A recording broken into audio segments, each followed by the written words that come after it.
Minimise कर दो उसे।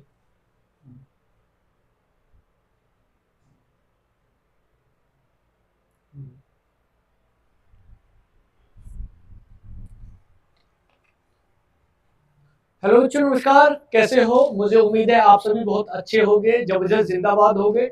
और बच्चों, आपकी जो कमेंट थी, उन कमेंटों को लेकर आप लोग बहुत ज़्यादा परेशान थे। तो जो विषय आप लोग कल उठा रहे थे, उन विषयों को मैं कमेंट, जो आपकी टोटल कमेंट थी, उन कमेंटों का मैं एक सार लेकर आया हूँ। जो भी आपकी क्वेरी थी, जो भी आपके क्वेश्चन थे, उन सबको मैंने इकट्ठा किया है और उस पर काफ़ी रिसर्च भी किया है। तो जो भी आपकी चीज़ें थी, बिंदुवार चर्चा करेंगे, और जो भी चीज़ें कल छूट गई थी उनको भी क्लियर करेंगे। और क्या करेंगे कि कुछ बच्चे क्या कर रहे थे, 2-3 चीज़ें जो अब तक हमने नहीं चर्चा की है, वो भी आज हम चर्चा करने वाले हैं, क्योंकि बहुत सारे बच्चे उस पर बात करना चाह रहे थे। तो उन बिंदुओं पर भी हम आएंगे। पहले मैं आपको एक चीज़ बता दूं, पहले जो बच्चों के कुछ कमेंट थे, पहले उन कमेंटों पे आएंगे, और उसके बाद जो भी आपकी, चाहे नॉर्मलाइजेशन को लेकर कोई चर्चा हो, चाहे आपकी के किस स्टेट की, किस कैटेगरी की कहां तक मेरिट जा सकती है, फिर उस पर चर्चा करेंगे। पहले बहुत सारे बच्चों के कमेंट आ रहे थे, तो उनका सार ले लेते हैं कि वो बच्चा क्या चाह रहे थे। चलो देखो, सबसे पहले तो आज हम जो बात करने वाले हैं, मैं वो बता देता हूँ। स्टेट वाइज जो सेफ स्कोर है फाइनल, उस पर चर्चा करने वाले हैं। सबसे पहले तो आप ये समझ लीजिए कि जो हमारा फाइनल है, जो फाइनल हमारा स्टेट वाइज सेफ स्कोर है, उस पर चर्चा करने वाले हैं। दूसरा जो है वो फिजिकल कब, यानी जो फिजिकल की प्रक्रिया शुरू होगी वो कब होगी। तीसरी, इतने नंबर हैं तो फिजिकल शुरू कर दें। ये 3 हमारे महत्वपूर्ण बिंदु रहेंगे। लेकिन हमारी कुछ कमेंट जो आपकी तरफ से है, उनका मैंने सार ले लिया। पहले उन बिंदु पर चर्चा करते हैं और उसके बाद सीधे कहां पहुंच जाते हैं, आपका जो मेन चीजें हैं। चलो, तो क्या क्या है जी जो बच्चों की तरफ से आ रहे थे। सबसे पहला प्रश्न था कि सर रिवाइज आंसर की कब तक आएगी। ये बड़ा ही एक पेचीदा सा प्रश्न बन गया है बच्चों की तरफ से कि सर जो हमारे ऑब्जेक्शन लिए गए थे वो 10 तारीख तक का समय था, तो रिवाइज आंसर की कब तक आ जाएगी। तो बच्चे, मैं आपको बता दूं, इस पर पूरी तरीके से काम चल रहा है। 1 या 2 दिन में ही, यानी आजकल, यानी जो संभावना बताई जा रही है वो मंडे में बताई जा रही है, और मंडे में किसी वजह से काम कंप्लीट नहीं होता तो ट्यूसडे। तो क्या बोलेंगे सर जी, रिवाइज आंसर की कब तक आ जाएगी। तो बेटा 15/4/2024, यानी अगर मैं बात करूं 15 का, शायद सोमवार ही पड़ेगा सर, अगर मैं बात करूं।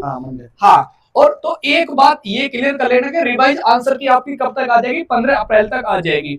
उसके बाद सर फिजिकल कट ऑफ कब तक, सर फिर फिजिकल की कट ऑफ कब तक रहेगी। उसके बाद बच्चे जो एसएससी है उसको लगभग 15 दिन बच जाएंगे, यानी जो हमारी फाइनल कट ऑफ बनाने के लिए, फिजिकल के लिए जो बच्चे शॉर्ट लिस्ट किए जाएंगे, तो इसकी कब तक आ जाएगी। तो सर बेटा, इसकी बात करूं तो मैं 30 अप्रैल तक, क्या बोलेंगे, 30 अप्रैल तक इसकी क्या आ जाएगी बेटा, फिजिकल के लिए कट ऑफ आ जाएगी। बिल्कुल सही है।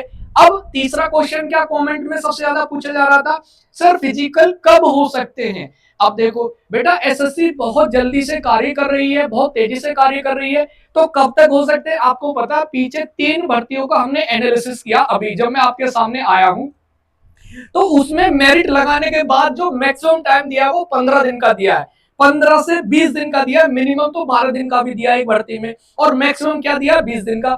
तो जो हम इसका औसत निकाल रहे हैं, तो लगभग 15, यानी मई के बाद क्या आता है बेटा, जुलाई, यानी अप्रैल के बाद मई, सॉरी, तो 15 मई तक क्या हो जाएंगे जी, आपके फिजिकल शुरू हो जाएंगे। ये बड़ा ही इंपॉर्टेंट क्वेश्चन है, क्योंकि इससे पीछे भी बच्चों के साथ बहुत सारी दिक्कत हुई थी। तो 3 हमारे क्वेश्चन हुए क्लियर ही। उसके बाद जो चौथा सबसे ज्यादा जो चलन में है वो क्या है, सर नॉर्मलाइजेशन की इतनी चर्चा क्यों। यानी ये तो चर्चा वर्ड मैंने अपने पास लगाया है कि सर नॉर्मलाइजेशन की बहुत सारे जो चैनल हैं वो बहुत ज्यादा बता रहे हैं, लगभग 30 तक बता रहे हैं। तो ये बड़ी ही गंभीर मुद्दा है, ये गंभीर विषय है। देखो, कोई भी संस्था ये नहीं चाहती कि उस संस्था की अपने आप में बदनामी हो। अब बदनामी क्यों होगी कि अगर एक शिफ्ट का बहुत ज्यादा आसान पेपर और एक शिफ्ट का बहुत ज्यादा डिफिकल्ट पेपर, तो इसका मतलब संस्था पर क्या लगेगा, दाग लगेगा कि वो चीजों को बैलेंस नहीं कर पाई। समझ पा रहे हो ना, यानी उन्होंने पेपर बनाने में मेहनत नहीं की। तो हर संस्था चाहती है कि मेरे ऊपर दाग ना लगे, कम से कम नॉर्मलाइजेशन देना पड़े बच्चों को। अब वो करेंगे क्या? अब आप यहाँ एक चीज देखेंगे कि जो सबसे लास्ट वाली शिफ्ट हुई थी 30 की, यानी जो 30 मार्च में हुई थी, वो सबसे इजी शिफ्ट थी। अब कुछ चैनल वाले क्या कर रहे हैं, उस शिफ्ट को भी नॉर्मलाइजेशन दे रहे हैं। तो ऐसा एसएससी करेगी कि उस शिफ्ट को बिल्कुल भी नॉर्मलाइजेशन नहीं देगी, यानी उसको बराबर कर देगी, और बाकी जो शिफ्ट है उसके बराबर लाने तक तो क्या कर देगी, नॉर्मलाइजेशन कर देगी। तो सीधा 6 से 7 नंबर का अंतर आ जाएगा। अब जो 6 से 7 नंबर का आ जाएगा, तो एक क्राइटेरिया जो 30 तक पहुंच रहा था वो कहां तक रुक जाएगा, 20-22 तक रुक जाएगा। मेरी बात समझ पा रहे हैं? अगर मैं पीछे की भी बात करूं, अगर मैं 2022 की बेटा चर्चा करूं, 22 की, तो इसमें जो मैक्सिमम नॉर्मलाइजेशन की संख्या गई थी वो 13.81 नंबर गई थी। यानी इसका मतलब सर पीछे कुल इतना गया और अब की बार 30 पहुंचा रहे हो आप। बेटा अब क्या है, देखो थोड़ा सा बेसिक चीजों पे जाओ, आप पीछे सारा रिसर्च करो। एक केवल एक शिफ्ट के लिए तो वो 7-8 नंबर सबको नहीं देंगे, इससे संस्था की भी तो बदनामी होती है। तो वो मैक्सिमम 20 से 22 नंबर ही आपको नॉर्मलाइजेशन देंगे। और ये बात आप मेरी रिकॉर्ड कर लीजिए, स्क्रीन रिकॉर्ड कर लीजिए, और जब जिस दिन मेरिट लगेगी उस दिन आप मेरे सामने आना, सर आपने ये कमेंट किया था और इसमें बहुत ज्यादा नॉर्मलाइजेशन मिला है। मैं आपको आश्वस्त कर रहा हूँ 20-22 से ज्यादा बेटा नहीं मिलेगा।